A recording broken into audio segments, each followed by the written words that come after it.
வணக்கம். இன்றைய முக்கிய செய்திகள். செல்போன் ஆப் ஒன்றின் மூலம் தமிழகம் புதுச்சேரியை சேர்ந்த 100க்கும் மேற்பட்டோரிடம் பண மோசடி செய்த சென்னை நபரை புதுச்சேரி சைபர் கிரைம் போலீசார் கைது செய்தனர்.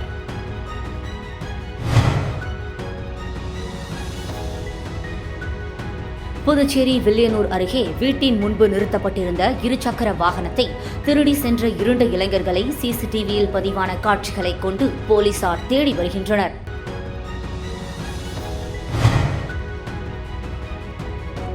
புதுச்சேரியில் பிரான்ஸ் பாராளுமன்ற தேர்தல் 2ஆம் சுற்று வாக்குப்பதிவு இன்று நடந்தது. புதுச்சேரியில் பங்கு சந்தை மூலமாக அதிக லாபம் சம்பாதிக்கலாம் என கூறி ரூபாய் 17.15 லட்சம் மோசடி செய்யப்பட்டது குறித்து போலீசார் விசாரித்து வருகின்றனர்.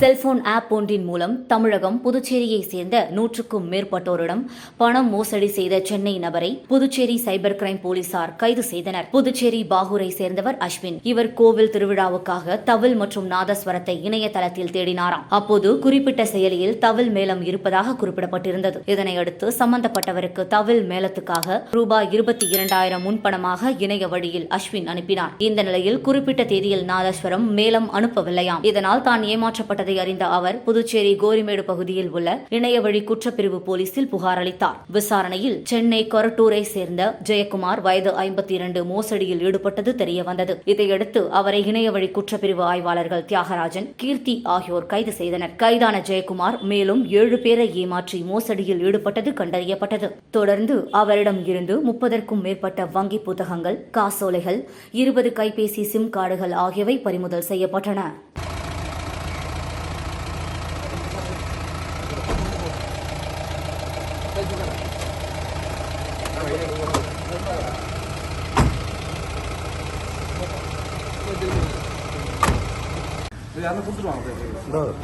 புதுச்சேரி வில்லியனூர் அருகே வீட்டின் முன்பு நிறுத்தப்பட்டிருந்த இருசக்கர வாகனத்தை திருடி சென்ற 2 இளைஞர்களை சிசிடிவியில் பதிவான காட்சிகளை கொண்டு போலீசார் தேடி வருகின்றனர். புதுச்சேரி வில்லியனூர் அடுத்த கோட்டைமேடு விவேகானந்தா பள்ளி அருகே வசிப்பவர் வினோத். கடந்த 2ஆம் தேதி பணி முடித்துவிட்டு வழக்கம் போல் வீட்டின் முன்பு தனது இருசக்கர வாகனத்தை நிறுத்தியிருந்தார். மறுநாள் காலை வந்து பார்த்தபோது தனது இருசக்கர வாகனம் காணாமல் போனது கண்டு அதிர்ச்சி அடைந்தார். இது குறித்து புகாரின் பேரில் வில்லியனூர் போலீசார் வழக்கு பதிவு செய்து அருகில் இருந்த சிசிடிவி காட்சிகளை ஆய்வு செய்தனர். அதில் ஒரு இளைஞர் முகத்தில் மாஸ்க் அணிந்து கொண்டு வினோத்தின் இருசக்கர வாகனத்தின் பூட்டை உடைத்துவிட்டு அங்கிருந்து செல்கிறார். பிறகு இன்னொரு இளைஞர் முகத்தின் முழுவதும் பைக் மூலம் மூடியபடி வந்து பைக்கை தள்ளிக்கொண்டே செல்கிறார். இதனிடையே மாஸ்க் அணிந்த நபர் பைக்கில் வந்து டோப் செய்து கொண்டு செல்லும் காட்சிகள் பதிவாகியுள்ளது. புதுச்சேரியில் முகத்தை மூடிக்கொண்டு இருசக்கர வாகனத்தை 2 இளைஞர்கள் திருடி செல்லும் காட்சிகள் வெளியாகி பரபரப்பை ஏற்படுத்தியுள்ளது.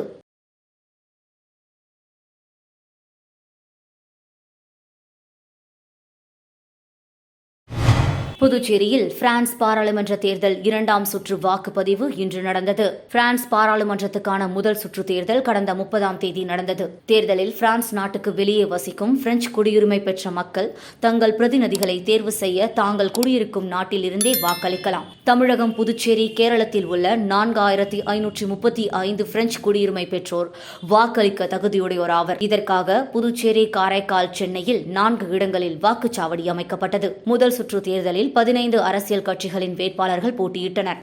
மொத்த வாக்காளர்களான 4535 பேரில் 892 பேர் மட்டுமே வாக்களித்தனர். அதில் 12 வாக்குகள் செல்லாதவை. 3 வாக்கு சீட்டில் வாக்கே செலுத்தப்படவில்லை. சோசியலிஸ்ட் கட்சியை சேர்ந்த பஜோட் பிராங்க் அதிக அளவாக 542 வாக்குகள் பெற்றிருந்தார். இதில் 12 விழுக்காடு வாக்கு பெற்று முதல் 2 இடங்களை பிடித்த 2 பேர் இடையே 2ஆம் சுற்று தேர்தல் வாக்குப்பதிவு இன்று ஞாயிற்றுக்கிழமை நடைபெற்றது.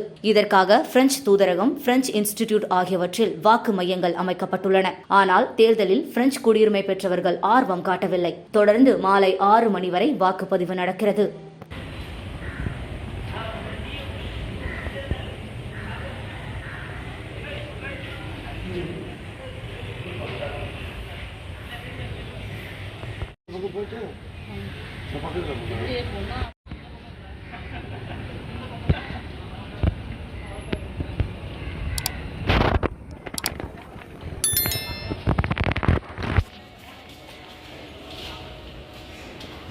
புதுச்சேரியில் பங்கு சந்தை மூலமாக அதிக லாபம் சம்பாதிக்கலாம் என கூறி ரூபாய் 17.15 லட்சம் மோசடி செய்யப்பட்டது குறித்து போலீசார் விசாரித்து வருகின்றனர். புதுச்சேரி நயினார் மண்டபத்தை சேர்ந்தவர் பாலாஜி. இவர் இணையதளம் மூலம் மணப்பெண் தேடியுள்ளார். அப்போது இவரை தொடர்பு கொண்ட அடையாளம் தெரியாத பெண் நன்றாக பேசி பழகினாராம். இந்த நிலையில் இணையதளம் மூலம் பங்கு சந்தையில் முதலீடு செய்தால் அதிக லாபம் பெறலாம் என அந்த பெண் ஆசை காட்டியுள்ளார். இதை நம்பிய பாலாஜி பல தவணையாக ரூபாய் 17.15 லட்சத்தை முதலீடு செய்து ஏமாந்தார். இதேபோல் புதுச்சேரியில் கடந்த ஓரிரு நாட்களில் மட்டும் முதலியார்பேட்டையை சேர்ந்த வசுந்தரா என்பவர் ரூபாய் 7.27 லட்சம், அரியாங்குப்பத்தை சேர்ந்த அம்ரேஷ் ரூபாய் 85,000, வில்லியனூர் பகுதியை சேர்ந்த பெரியசாமி ரூபாய் 80,000, வம்பாக்கீரபாளையம் பகுதியை சேர்ந்த கவியா ரூபாய் 80,000 மற்றும் லாஸ்பேட்டையை சேர்ந்த வைத்தி என்பவர் ரூபாய் 80,000 என பலர் ரூபாய் 27 லட்சத்துக்கும் அதிகமான பணத்தை இழந்ததாக சைபர் கிரைம் போலீசார் தெரிவித்தனர். புதுச்சேரியில் சாலையோரம் தூங்கிய ரிக்ஷா தொழிலாளி கொலை செய்யப்பட்ட வழக்கில் அவர் பீடிக்காக கொலை செய்யப்பட்டிருப்பது போலீசாரின் விசாரணையில் தெரியவந்தது. புதுச்சேரி முத்தியால்பேட்டையை சேர்ந்தவர் முருகன், வயது 70, ரிக்ஷா தொழிலாளி. மனைவியை பிரிந்து தனியாக வசித்த முருகன் இரவில் ஆம்பூர் சாலை நடைமேடையில் தூங்குவது வழக்கமாம். இந்த நிலையில் கடந்த 4ஆம் தேதி காலை முருகன் தலையில் பலத்த காயங்களுடன் உயிரிழந்து கிடந்தார். இதையடுத்து பெரியகடை போலீசார் வழக்கு பதிவு செய்து அந்த பகுதியில் உள்ள கண்காணிப்பு கேமராக்களை ஆய்வு செய்தனர். போலீசார் நடத்திய விசாரணையில் புதுச்சேரி அம்பேத்கர் நகரை சேர்ந்த சித்தானந்தம், வயது 45 என்பவர் முருகனை கொன்றது தெரியவந்தது. தொடர்ந்து போலீசார் சித்தானந்தத்தை கைது செய்தனர். அவரிடம் போலீசார் விசாரித்த போது முருகனிடம் கடந்த 3ஆம் தேதி நள்ளிரவு பீடி கேட்டதாகவும் அப்போது இருவருக்கும் ஏற்பட்ட வாக்குவாதத்தில் முருகனை கொன்றதாகவும் அவர் தெரிவித்தார்.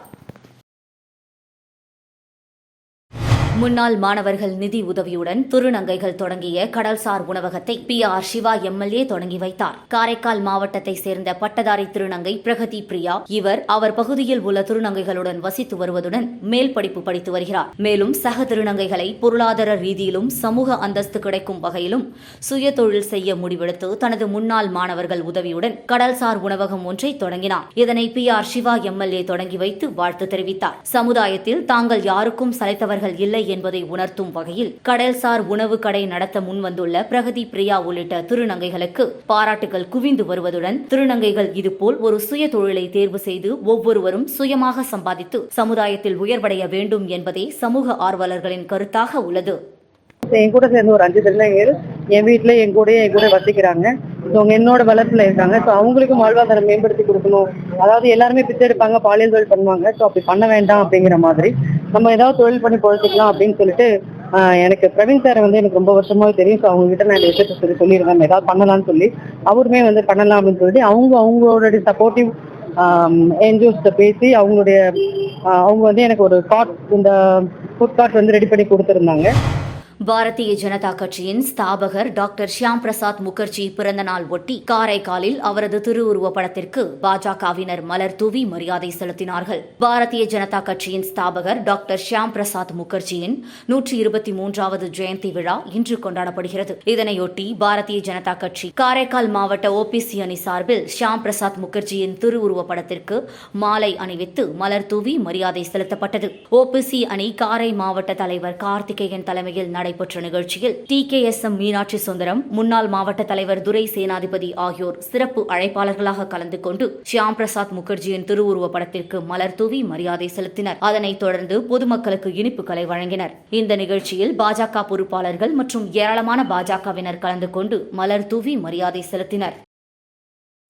காரைக்கால் திருத்தெலிச்சேரி எனும் தலத்தெரு பகுதியில் அமைந்துள்ள பழமை வாய்ந்த ஸ்ரீ வடபத்திரகாளியம்மன் ஆலய கும்பாபிஷேக விழாவில் ஏராளமான பக்தர்கள் கலந்து கொண்டு சுவாமி தரிசனம் செய்தனர். காரைக்கால் மாவட்டம் திருத்தெலிச்சேரி எனும் தலத்தெரு பகுதியில் அமைந்துள்ள பழமை வாய்ந்த ஸ்ரீ வடபத்திரகாளியம்மன் ஆலய கும்பாபிஷேக விழா கடந்த 5ஆம் தேதி அன்று காலை விக்னேஸ்வர பூஜையும் முதல் கால யாகசாலை பூஜையுடன் துவங்கியது. இன்று மங்கள வாத்தியங்கள் முழங்க சிவாச்சாரியர்கள் புனித நீர் அடங்கிய கலசங்களை சுமந்து ஆலயத்தை வலம் வந்து வேத மந்திரங்கள் முழங்க ஆலய விமானங்கள் மற்றும் மூலவர்களுக்கு புனித நீர் ஊற்றப்பட்டு கும்பாபிஷேகம் நடைபெற்றது. அதனைத் தொடர்ந்து மூலவர்களுக்கு புனித நீர் ஊற்றப்பட்டு மகா அபிஷேகம் நடைபெற்றது.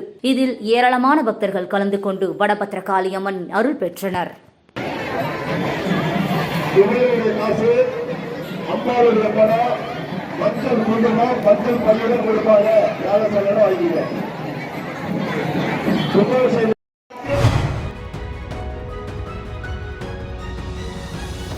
செல்போன் ஆப் ஒன்றின் மூலம் தமிழகம் புதுச்சேரியை சேர்ந்த 100க்கும் மேற்பட்டோரிடம் பண மோசடி செய்த சென்னை நபரை புதுச்சேரி சைபர் கிரைம் போலீசார் கைது செய்தனர்.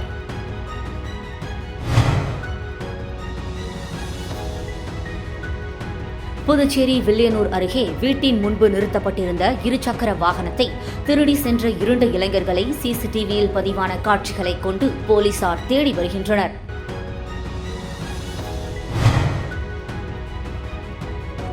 புதுச்சேரியில் பிரான்ஸ் பாராளுமன்ற தேர்தல் 2ஆம் சுற்று வாக்குப்பதிவு இன்று நடந்தது.